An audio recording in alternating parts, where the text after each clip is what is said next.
Hello again. This section is it's a little more complicated than the last section. We're just kind of building on the last section. The previous one was talking about simple interest. So they said that's interest that's compounded on the entire loan no matter what. So compound interest is more complicated. So it has a more complicated formula, but it's still the same kind of idea. Still talking about principal, interest, rate, time, all that stuff.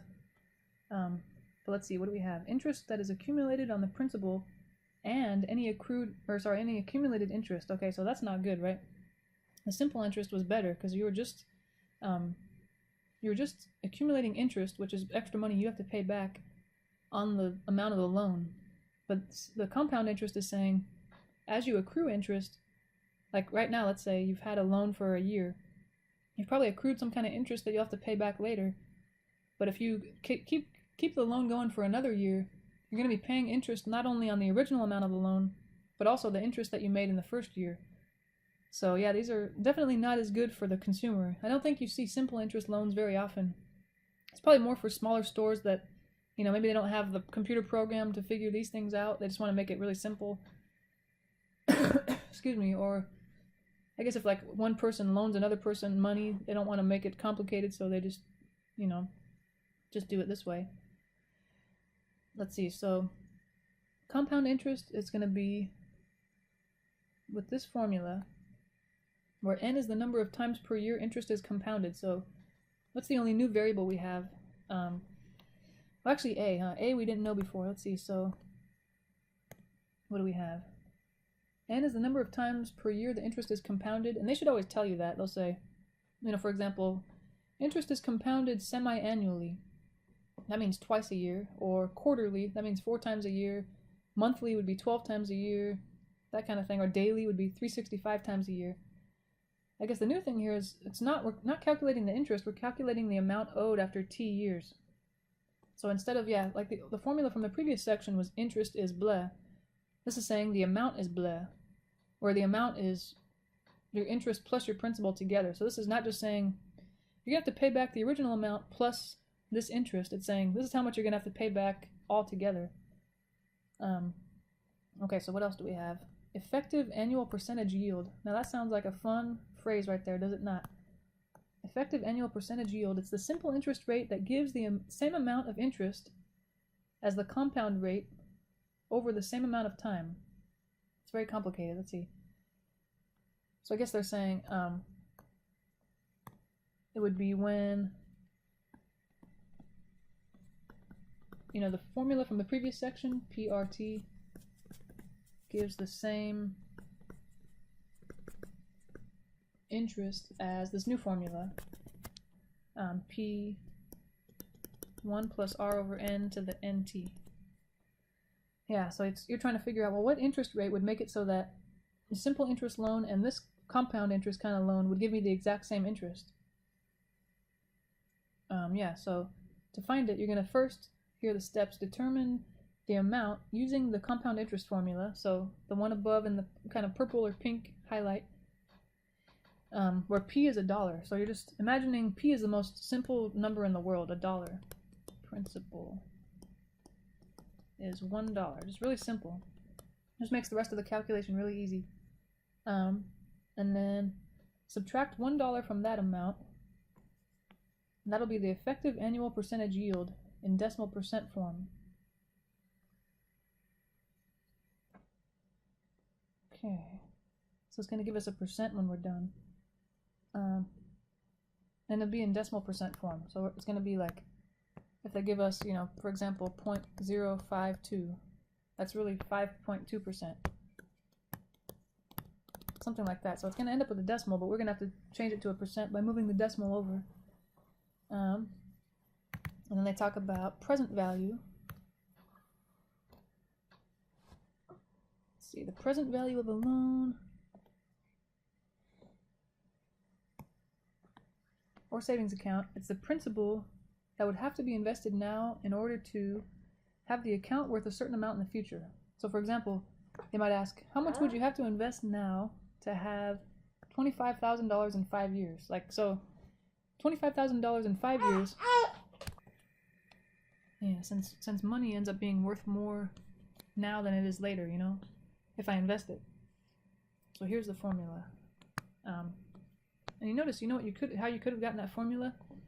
Take the compound interest formula at the top up here and solve it for P. If you divide both sides by that whole big thing in parentheses, then you're going to get P by itself. So anyway, that's where that guy comes from. So let's see. See if we can't solve one of these guys. So first example, use the compound interest formula. Okay, that was A equals P times parentheses 1 plus R over N to the NT power to compute the total amount accumulated and the interest earned. Okay, well, amount is what this formula gives us. We'll have to think about how to get the interest later. And round to the nearest cent, that makes sense, because why would you want more information than that? But the amount, okay, it's the principal, 7,500 times 1 plus, okay, the rate is 1.6%, but we want that to be in decimal form. So if I move that decimal to the left twice, it'll be 0.016 over N. Okay, and they said quarterly, that's 4 times a year. Times a year, so N will be 4. 4 here, and then also the exponent has an N, so it'd be 4 times time is 5 years. Okay, so I have to calculate that. Be really careful. You might want to do it in steps. Like, okay, let me see. It's the exponent is 20 because it's 4 times 5, and then maybe I'll divide these guys together. 0.016 divided by 4. Let's see, that'll be 0.004. You know, and if you have a really good calculator, like a nice scientific one, you can probably do this whole thing at once and it'll figure it out. But if you have kind of a cheap one, this is probably the way you want to do it.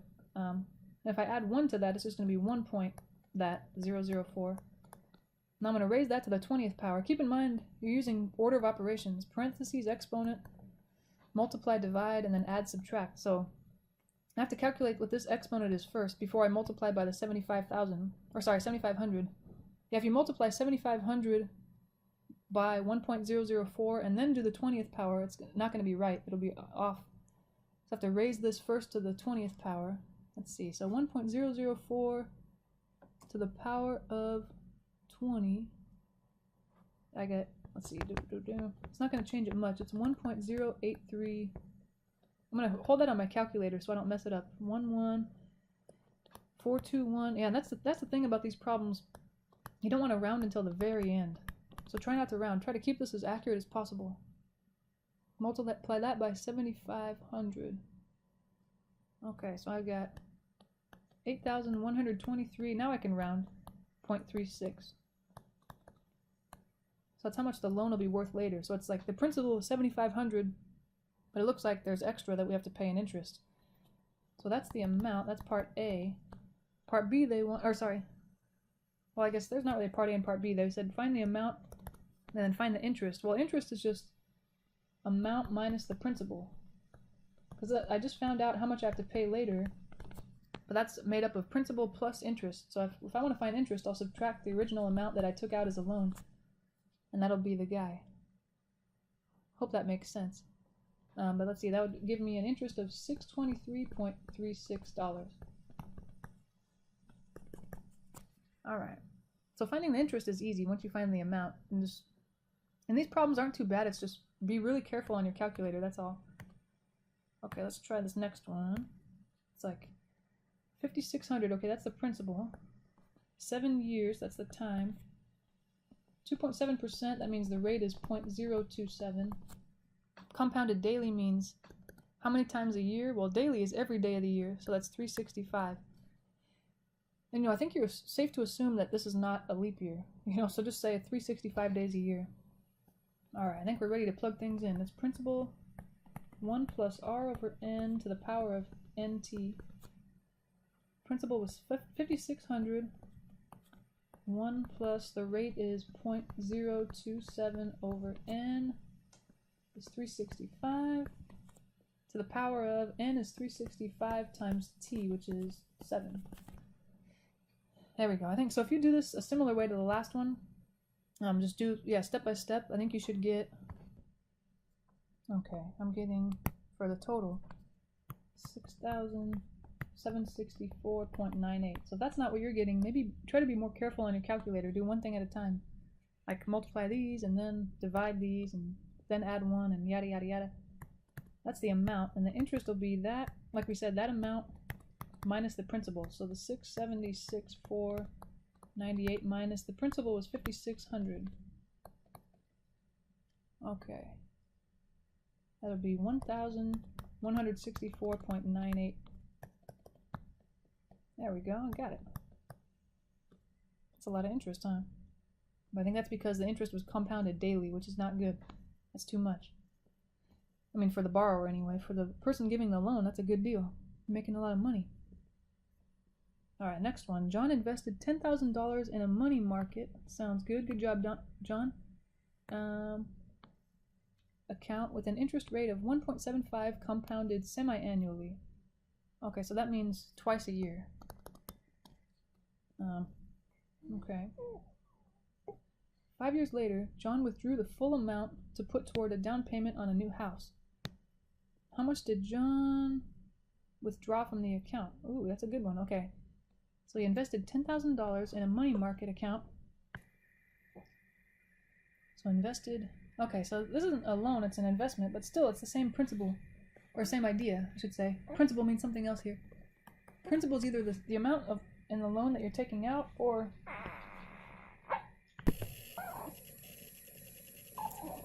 Yeah, so either the amount you're investing or the amount you're taking out in a loan. And the interest rate, what did they say, was 1.75, so I might as well make that a decimal now. 0.0175. Okay, compounded semi-annually means n is 2, we already said that. Okay. 5 years later, okay, so I guess that's time. John withdrew the full amount to put towards the down payment on a new house. How much did John withdraw from the account? Well, that's all it is we're going to find the amount that the account's worth. So it's, yeah, same kind of thing as far as loan or investment. Either way, you're using the same formula. So what was it? P times 1 plus R over N to the NT. Alright, and P was 10,000 times 1 plus the rate in decimal form 0.0175 over N, which is 2, to the power of N, which is 2, times T, which is 5. Alright, we'll calculate that guy and see what we get. Alright, I got, let's see, about 10,910 and 27 cents. Alright, so he invested $10,000 and then 5 years later he made $900. It's pretty good. How much did John withdraw? Okay, so that sounds like an exciting number, but remember that 10,000 of that was money that he put in, so he really made 900 and then some change.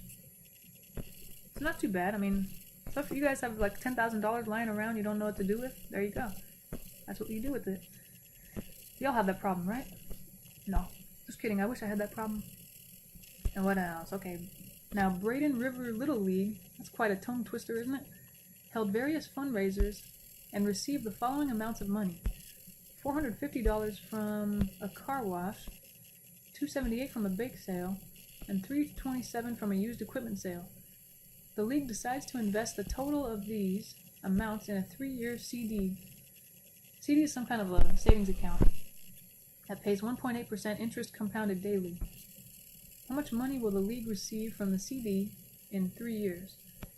Okay, I think the only thing that's making it more complicated than the last one is the principle.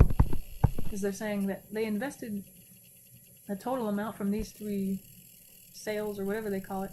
So all we have to do is add those together. They made $450 from a car wash.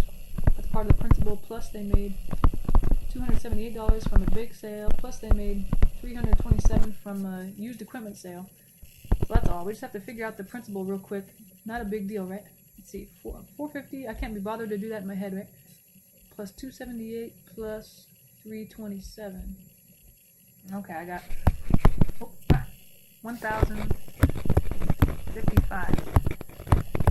Alright, that's all. I think other than that, now we're just going to be plugging things in the formula. Principal 1 plus R over N to the NT. Principal was 1,055. We just found that out. The interest rate, what did they say? 1.8%, but in decimal form that's 0.018 over N, and N is what? Number of times a year, did they say? Ooh, compounded daily. That's 365 times a year. So n is 365. And here's n again, so it'll be 365 time, they said 3 years. There we go. Okay, so I think we're ready. And usually I'll use this little symbol to show that I'm about to round it once I get it. Okay, let me see. I'm going to calculate that out. Alright, I'm getting 1,113 and 53 cents. It's not that great, is it? I don't know. I didn't make a whole lot of money, but I guess it's because they only let it stay in there for 3 years. Plus, I think it's such a small amount that they invested. It wasn't a big deal, so, you know, the more you invest, the more you're going to make, of course. Which is why the rich get richer and, you know, the rest of us don't really get much richer. Oh well. Alright, I think that sounds good. So example 4, determine the effective annual yield. Remember there's a formula for that. Or not a formula, but steps. For $1 invested for 1 year at 4.75% compounded monthly. So let's see, just to refresh. How do we find that? Remember they said there were a couple steps to that. First, you determine the amount with the formula, you know, A, the one we've been using, A equals P times 1 plus R over N to the NT, using that formula where P is $1. Well, in this example we're doing, they reminded us that. And then we're just going to subtract $1. So that's it. Alright. So where'd it go? Where were we? Effective annual yield. Okay, that's going to be annual yield. You can always just go, you know what they said, it's the amount from the formula, which is P 1 plus R over N to the NT minus 1, because you're always subtracting $1. Yeah. So principal, remember they said that's $1. You're investing only $1. 1 plus the rate is 4.75, but in decimal form that's 0.0475 over N, and N is what now? Monthly, so how many times a year is that? 12 times a year.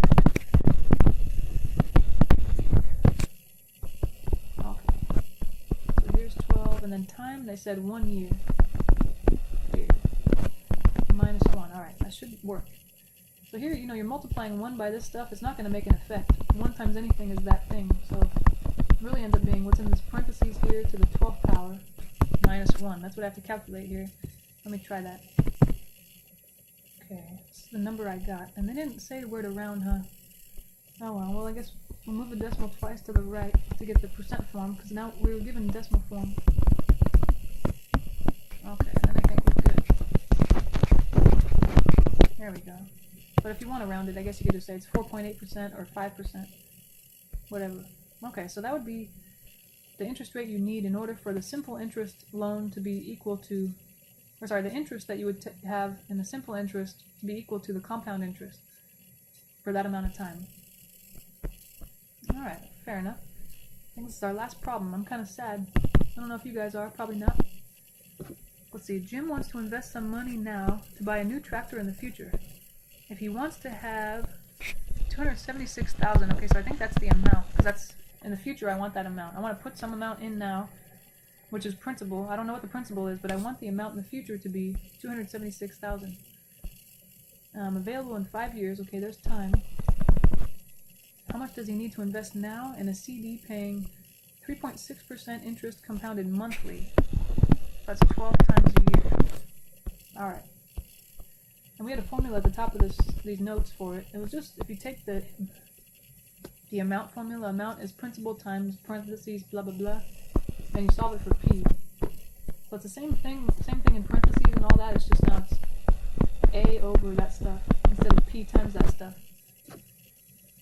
So just fill everything in we know. We said the amount he wants is $276,000. Okay, so the numerator is $276,000. The denominator 1 plus, they say what interest rate? Yeah, 3.6%, but in decimal form that's 0.036 over N, and N is, what did we say, 12? Yeah, monthly, so 12 to the power of NT. N is 12 again. Time we said was 5 years. Okay, so you gotta be careful on this one. I might calculate the denominator first and then divide. So be really careful, because a lot of times when you have division where either the numerator or the denominator is really complicated, I think you gotta be really careful. Let's see here. So I'm gonna calculate that denominator, and then I'll get back to you. Alright, for that denominator I got, try to keep as many decimal places as you can. You don't want to round till the end, or you're going to lose accuracy. 1.196894802940687. If you didn't get this many digits, it's okay. I think when we round, it won't really matter. Yeah, as long as you have like maybe this many or something close to that or more, I think you're fine. It's gonna round to the same thing. So what do we have? 276,000 divided by that guy. That's a lot to type in. 68948029406. There we go. Okay, I got 230,596.71 if you round. Because this is a dollar amount, and we're done. Okay. So if he wants to have $276,000 in 5 years, he's got to invest $230,000 now. Yeah, so that's a lot of money, huh? But of course, the longer term your loan is or your savings account, the less you'll have to invest in the beginning. You know, so if I put like I don't know a small amount now in a savings account, yeah, in 5 years it won't be worth much, but in 10, 20, 30 years it'll be worth a lot. So it's in your best interest to let it sit there for a long time, if possible. You know, not a lot of people can afford to just throw $230,000 in a savings account. But all right, I hope that made sense. I think this section's maybe easier than the last one. The hard part is just putting it in the calculator. That's the tricky thing. So if you have a good calculator and you've kind of mastered how to, the order to put things in, then you'll be fine. But thanks for listening. I'll see you in the next video.